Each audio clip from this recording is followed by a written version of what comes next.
society has also been damaged by a deep division between the capital and its more rural hinterland. Almost 90 years after independence, Dublin, the former centre of colonial power, is still viewed negatively in much of the rest of the country, where it has never become fully accepted as our own capital city.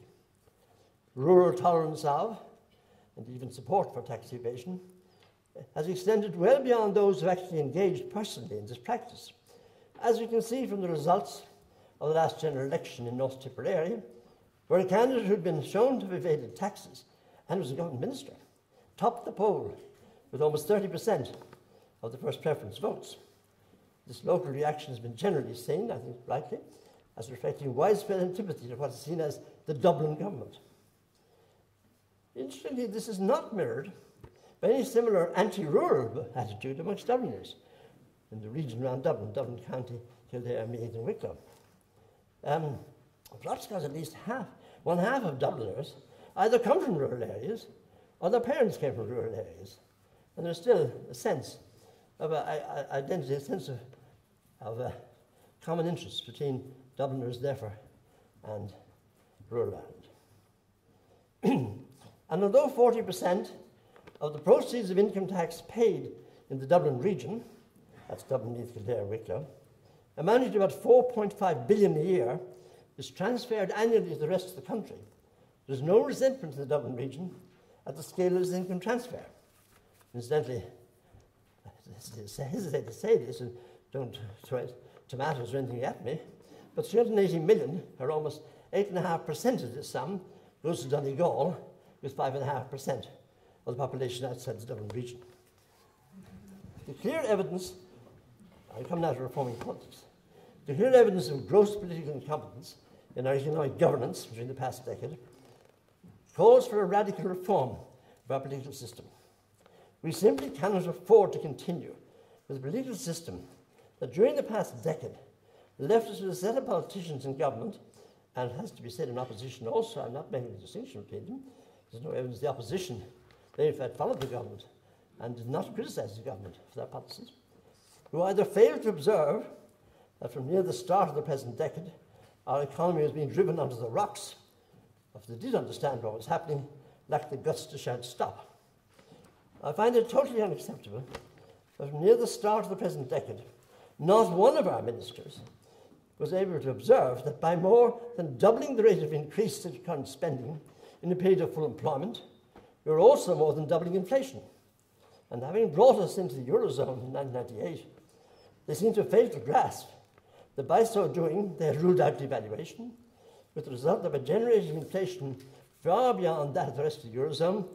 The competitiveness of our economy was fatally undermined, our exports declined, and we lost 1/5 of our share of the exports of developed countries.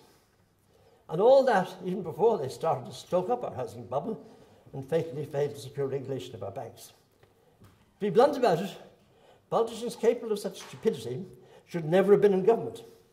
And I'm not making a distinction between government and opposition. It's not a political point, because the opposition did not rise to the occasion by criticising that. They went along with it. And if we don't now radically transform our political system to ensure an adequate level of future governance, we will deserve to remain a failed state. The vision of our double business interests of some of the costs of political organisation and of politicians' election campaigns, which creates a political dependency relationship that risks biasing recipients, political recipients in favour of business interests. Reform of this process is part of the Green Fianna Fáil programme, but disturbingly it's been given a lower priority than stag hunting and dog breeding. Removal of this potential source of abuse is now urgent, especially since the at least partial devolution of campaign costs to individual candidates has in some cases been used to enhance their personal income. When the system broke down after the late 80s and party funding began to be replaced by candidates looking for money directly themselves, some of them discovered it's a way of making money.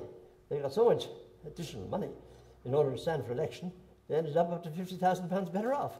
So elections are made of making money for them personally.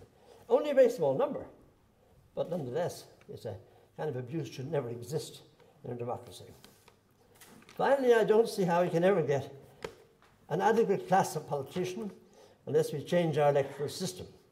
No one has explained how our present system could be used to produce a vitally necessary radical improvement in the general quality of our politicians.